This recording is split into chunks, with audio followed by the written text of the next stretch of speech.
Welcome to our channel. Today we how to activate S3 lifecycle policies for backup storage step by step clearly. Open your Amazon Web Services Management Console.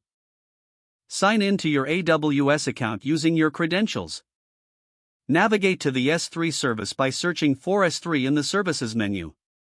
In the S3 dashboard, locate and click on the bucket you want to set the lifecycle policy for. Once inside the bucket, click on the Management tab at the top of the page. Under the Lifecycle Rules section, click the Create Lifecycle Rule button. Enter a descriptive name for your lifecycle rule. Optionally, you can add a tag to identify the rule, though this is not required. Choose the scope of the rule by selecting whether it should apply to all objects or only specific ones based on tags or prefixes. Scroll down to the Lifecycle Rule Actions section. Select the option to transition current versions of objects between storage classes. Specify the conditions for transitioning objects, such as the age and days. You may choose to transition to different storage classes, such as S3 Infrequent Access or S3 Glacier. To set a delete action, check the box for expiration if you want objects to be deleted after a certain period.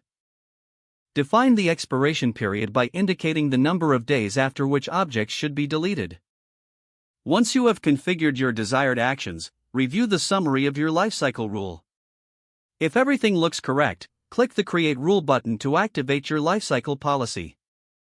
Your lifecycle policy is now activated and will begin processing based on the rules you set. If the page does not load, refresh the browser or try again in a private or incognito window.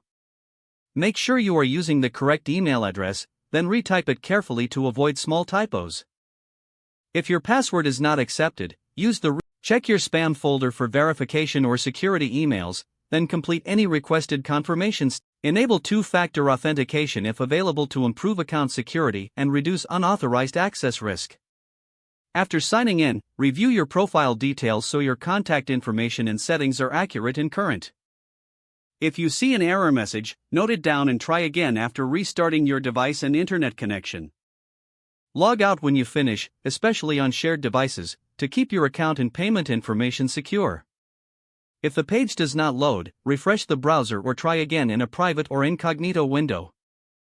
Make sure you are using the correct email address, then retype it carefully to avoid small typos. If your password is not accepted, use the reset option and create a new strong password you can remember. Don't forget to like this video and subscribe to our channel for more step-by-step tech guides.